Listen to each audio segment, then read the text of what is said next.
বিসমিল্লাহির রহমানির রাহিম। আসসালামু আলাইকুম। আমরা এখন যে বইটি পাঠ করব তার নাম রাহমাতুল্লিল আলামিন।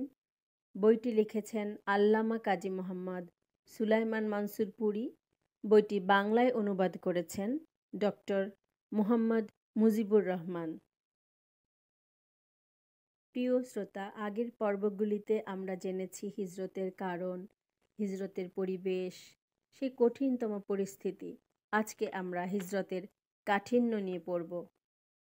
হিজরতকারী ও ঘর বাড়ি পরিত্যাগকারীদেরকে মক্কার কুরাইশদের কঠিন বাধার মোকাবেলা করতে হয়। সুয়ায়েব রুমি রাদিয়াল্লাহু আনহু যখন হিজরতের উদ্দেশ্যে বাড়ি হতে বের হয়ে পড়েন, তখন কাফিররা এসে তাকে ঘিরে ফেলে। তারা তাকে বলে, হে মুসায়েব রাদিয়াল্লাহু আনহু, যখন তুমি মক্কায় এসেছিলে তখন তুমি একেবারে শূন্য হস্ত ছিলে।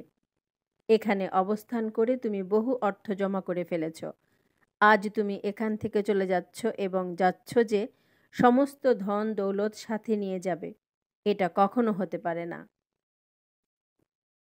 শুয়াইব রাদিয়াল্লাহু আনহু বললেন, আচ্ছা, আমি যদি আমার সমস্ত ধন দৌলত ত্যাগ করি তাহলে কি তোমরা আমাকে যেতে দিবে?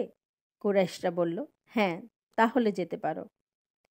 শুয়াইব রাদিয়াল্লাহু আনহু তার সমস্ত ধন তাদেরকে দিয়ে দিলেন এবং ইয়াসরিবের উদ্দেশ্যে রওনা হয়ে গেলেন। এই ঘটনাটি শুনে রাসূল সাল্লাল্লাহু আলাইহি ওয়াসাল্লাম বললেন, এই সওদায় শুয়াইব লাভবান হয়েছে।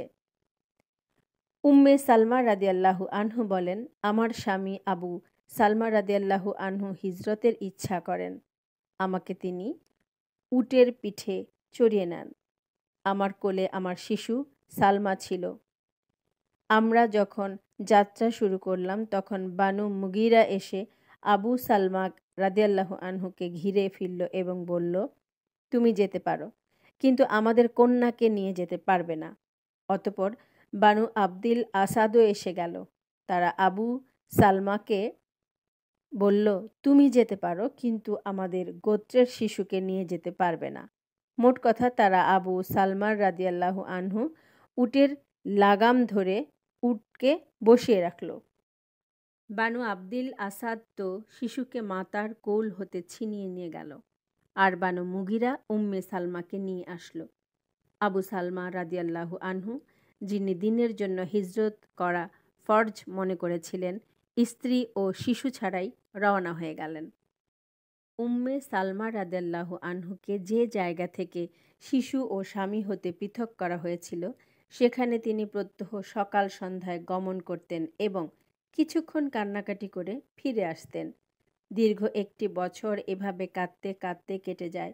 অবশেষে তার উপর তার এক চাচাতো ভাইয়ের দয়া হয় এবং সে গোত্রদ্বয়কে বুঝিয়ে সুঝিয়ে অনুমতি নিয়ে দেয় যে তিনি তার স্বামীর নিকট চলে যেতে পারেন। শিশুটিকেও তাকে সমর্পণ করা হয়। উম্মে সালমা রাদিয়াল্লাহু আনহু উটের উপর সওয়ার হয়ে একাকিনী মদিনায় চলে যান। প্রায় প্রতিটি সাহাবীকেই এরূপ বিপদের সম্মুখীন হতে হয়েছিল। উমর ফারুক রাদিয়াল্লাহু আনহু বর্ণনা করেছেন যে আয়াস রাদিয়াল্লাহু আনহু এবং হিশাম রাদিয়াল্লাহু আনহু তার সাথে মদিনায় যাওয়ার জন্য প্রস্তুত হয়েছিল। আয়াস ইবনু রাবিয়া রাদিয়াল্লাহু আনহু তো যাত্রার সময় নির্ধারিত জায়গায় পৌঁছে গিয়েছিলেন, কিন্তু হিশাম ইবনু আসির রাদিয়াল্লাহু আনহুর ব্যাপারে কাফিররা সংবাদ পেয়ে যায়। কুরাইশরা তাকে বন্দী করে ফেলে। আয়াস রাদিয়াল্লাহু আনহু মদিনায় পৌঁছে গিয়েছিলেন। এমন সময় আবু জাহেল তার ভাই হারস সহ মদিনায় পৌঁছে। আয়াস রাদিয়াল্লাহু আনহু তার চাচাতো ভাই ছিলেন, আর 3 জনের মাতা ছিলেন একজনই। আবু জাহেল ও হারস বলল, তোমার এখানে চলে আসার পর মাতার অবস্থা খারাপ হয়ে গেছে। তিনি কসম খেয়ে ফেলেছেন যে আয়াসের মুখ না দেখা পর্যন্ত মাথায় চিরুনি করবেন না এবং ছায়ায় বসবেন না। এজন্য ভাই, চলো এবং মাতাকে সান্ত্বনা দিয়ে এসো। উমর ফারুক রাদিয়াল্লাহু আনহু বললেন, হে আয়াস, আমার তো মনে হচ্ছে এটা প্রতারণা ব্যতীত কিছুই নয়। তোমার মাতার মাথায় উকুন হলে স্বাভাবিকভাবেই তিনি মাথায় চিরুনি করবেন এবং মক্কার রৌদ্রের সংবাদ হলে তিনি আপনা আপনি ছায়ায় আশ্রয় নেবেন। আমার মত এই যে তোমার না যাওয়াই উচিত। আয়াস রাদিয়াল্লাহু আনহু বললেন, না, আমি মাতার কসম পূর্ণ করেই ফিরে আসব। উমর ফারুক রাদিয়াল্লাহু আনহু বললেন, আচ্ছা, তোমার মত যদি এটাই হয় তাহলে সাওয়ারির জন্য আমার উষ্ট্রিটি নিয়ে যাও। এটা খুবই দ্রুতগামিনী। রাস্তায় যদি তোমার মনে সামান্যতম সন্দেহ জাগে তাহলে তুমি এর উপর সাওয়ার হয়ে সহজেই তাদের পাকড়াও হতে বেঁচে আসতে পারবে। রাদিয়াল্লাহু আনহু উষ্ট্রিটি নিয়ে নিলেন। একদিন পথে মক্কার নিকটবর্তী স্থানে আবু জাহেল বলল, হে ভাই, আমাদের উট তো তোমার উষ্ট্রির সাথে চলতে চলতে ক্লান্ত হয়ে পড়েছে। সুতরাং যদি তুমি আমাকে তোমার উষ্ট্রির উপর সাওয়ার করে নাও তাহলে বড়ই ভালো হয়। আয়াস রাদিয়াল্লাহু আনহু বললেন, ঠিক আছে। যখন তিনি উষ্ট্রিটিকে বসালেন তখন দুই ভাই তাকে ধরে বেঁধে ফেলল এবং এভাবে তাকে নিয়ে মক্কায় পৌঁছল। এ দুজন খুব গর্ব করে বলল, দেখো, আমরা বোকা ও নির্বোধদেরকে এরূপই শাস্তি দিয়ে থাকি। এখন আয়াসকেও হিশাম ইবনু আসির সঙ্গে বন্দি করে রাখা হলো। রাসূল সাল্লাল্লাহু আলাইহি ওয়াসাল্লাম যখন মদিনা মনোয়ারায় পৌঁছে গেলেন তখন তার আকাঙ্ক্ষা পূর্ণ করার জন্য ওয়ালিদ ইবনু মুগিরা রাদিয়াল্লাহু আনহু মক্কায় আসলেন এবং কয়েদখানা হতে রাতারাতি দুজনকে বের করে নিয়ে গেলেন।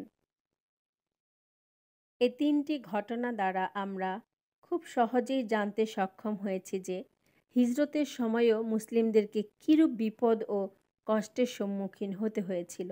ঘরবাড়ি ত্যাগ করাও কম বড় পরীক্ষা ছিল না।